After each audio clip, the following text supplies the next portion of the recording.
baon-baon mo, tungkol sa panggastos mo, sa eskwelahan mo, pwede mo ko lapitan dito. Boss Robbie, pwede pong payakan. Sabihan ng ganun po yung tatay ko. Na ano? Na isa lang po siyang mangangalakal. Good afternoon po. Ay! Galing daw po kayo sa bahay, sabi ng nanay ko po. Oh, galing ako sa inyo eh. Kadadating ko lang po kasi. Kaso, walang tao daw. Ang nakausap ko yung nanay mo. Nanay mo, yun yung babaeng matanda ron. Sabi niya may pinuntahan ka raw. Pati si tatay wala doon, no? Wala pa po kasi sinamahan po ng kuya ko sa Mabalacat po. Wala magbabantay po eh.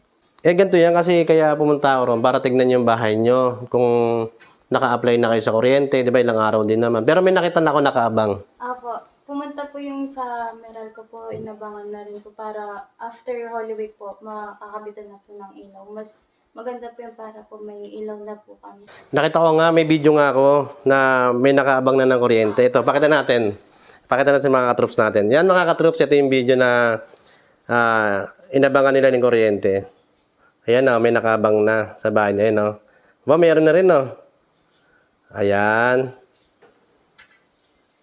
Bali, yung Meralco na lang iniintay nyo para makabitan kayo, no? Kusog ka ron? After Holy Week po. Oo nga pala, yun nga, naisip namin mag-asawa na, di ba nag-aaral ka? Opo. Gusto rin namin makatulong sa'yo. Hindi lang kay tatay, pati sa pag-aaral mo. Yun ang naisip namin mag-asawa. May konti kaming ibibigay sa'yo para, yun nga, para meron kang kinabukasan. Kasi marami kasi nag-comment na, ba't di mo pag-aralin yung bata, ba't hindi mo tulungan. Siyempre, sa abot ng aking makakaya, gusto kitang makatapos. Malay mo, di ba, meron pang ibang tumulong sa'yo. Kasi may nagtatanong na, saan ka nag-aaral. Siguro, yung mga tanong nila, yung mga nag-message sa akin kung saan ka nag-aaral, kung saan ka nagtatrabaho, baka bigyan ka nila ng isang opportunity. Kaya kita binalikan. Babibigyan kita sa pang-araw-araw mo na baon, yung pangangailangan mo. Sana tanggapin mo to, ne? Para sa ito. Ito, bibigay ko to, yung 2K na to, pang baon-baon mo. Ne? Thank you po. Maraming salamat po, Sir Robbie, sa tulong po na to. Makakatulong po sa pag-aaral ko po. Kung masahe po, ganun. Pero hindi pa dyan natatapos. Siyempre, gusto ko sa susunod na araw, makita ko na kayong may kuryente. Tapos, sabi ko nga sa'yo, di ba, kung may problema ka tungkol sa pambaon-baon mo, tungkol sa panggastos mo, sa eskwelahan mo, pwede mo ko lapitan dito. Kasi gusto ko, tulungan mo si tatay. Gusto ko, makatapos ka. Anong ka na, year ka na? Bali, regular po student. Bali, third year college. Oh, malapit na. Ano kinukuha mo? BS Entrepreneurship po. Yun, 1 taon na lang, di ba? Sige, pagtsatsagaan natin yan. Gusto ko, makita na ka-graduate ka. Ako mismo aakit sa stage. Totoo yun. Kasi, yun nga, gusto ko maiyahon mo yung pamilya mo sa kahirapan. Dahil alam ko may pangarap ka sa buhay mo, lalo sa mga pamilya mo. Di ba, nakita mo naman kalagayan nyo. Opo. Di ba? Na gusto mo ba ulitin yung buhay nyo dati sa buhay nyo, sa pagiging pamilya mo. Hindi na po. O, di ba? Nakita mo na yung buhay nyo. Kaya gusto ko makatapos ka. Ulitin ko ulit. Kung may problema ka sa eskwelahan, sa financial, huwag kang mahihiyang lumapit dito sa akin. Kanto ka lang. Anytime nandito ako. Kahit wala ako dito, kung makakausap mo yung asawa ko, siya na ibahala sa'yo. Pipilitin namin makatapos ka ng pag-aaral. Isa pa yun, kailangan mo yung cellphone. Sabi ko naman sa'yo, ako na ulit bahala dun sa cellphone mo. Yun, maraming salamat sa'yo. Sana makabitan na kayo ng ilaw sa lalong madaling panahon para makatulong din sa'yo. Lalo na nag-aaral ka, siyempre pag nag-review ka sa gabi, hindi mo makikita. Diba? Tsaka hirap po mag-charge.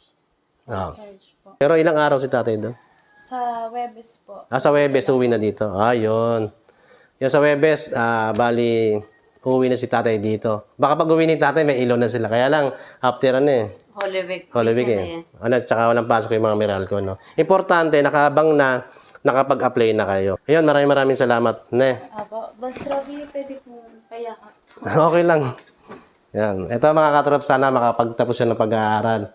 Ito yung itong batang to, idol ko dahil syempre meron siyang kinabukasan, napakasipag niya mag-aral, sana makatapos ang pag-aaral para mayahon niya yung pamilya niya sa kahirapan. Balik 27 years na pala tatay mo nangangalakal, no? Parang doon kanya binuhay, no? Dati po, kasama niya rin po ako sa bike po. Huh? Opo, sumasama po kami nung pangalawang bunso po, yung lalaki. Kami po yung kasama niya dun sa bike niya po. Grabe, kinilibutan na naman ako. Nangangalakal. Ibig sabihin, bata ka, nandun ka sa bike. Opo, kami pong dalawa. Sinasama niya po kami pag, mangangalakal po siya. Wala. Adi ramdam mo hirap ni tatay talaga. Opo. Tapos masisiraan pa po ng gulong sa kalagitnaan po ng daan. Wala. Talagang Grabe. sipag si tatay. Sipag talaga si tatay. At least, kahit na ganyan trabaho ni tatay, huwag natin nilalang yan. Kahit ganyan trabaho ni tatay, hindi niya naisipang gumawa ng masama. Binuhay kayo sa magandang paraan, kahit mahirap. O yan, naiyak na naman si ate. Hindi po, naranasan din po kasi namin na sabihan ng ganun po yung tatay ko. Na ano? Na isa lang po siyang mangangalakal. Wala? Meron na sa inyo? Husga? Nanghusga?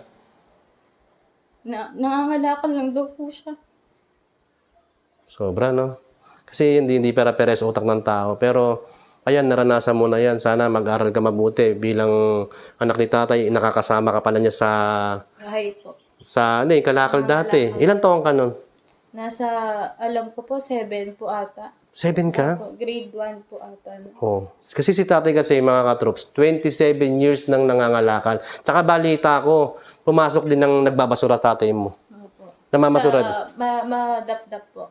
Namamasura siya? Opo. Kasama niya po yung asawa. Bali bayaw po niya yung asawa niya, yung kapatid po. Namatay na. Namamasura siya? Opo. Yung nakasakay sa truck, Truck ganun. po. Ah, okay. Napakasipag talaga ni tatay. Di ba? Ang trabaho, papasukin mo. Pero wag mong isipin yung mga taong mababatingin sa inyo. Importante, wala kayong tinatapakan na tao, wala kayong inaagrabyado. Parehas si tatay, napakabuti mo, tsaka ikaw. Kaya gusto ko makatapos ka. Ako bahala. Yung sa cellphone mo, ako bahala sa yung sidecar ba ni tatay, okay pa ba? Matagal na rin po kasi. Okay pa ba yon? Okay pa naman po. Hindi, pero dapat palitan ng bago yun. Yung sidecar ni tatay. Nilagyan niya po ng 2 bakal sa dulo para may mapaglagyan pa po. Ah, okay. Ayun. Next mission natin yan. Yung ni tatay, yung bike ni tatay. Pero yung sa cellphone mo, para may ginagamit sa pag-aaral mo, ako na bahala doon. Maraming salamat po. Ne, yan, makakapagtapos to. Ingat ka sa pag-uwi mo, ne.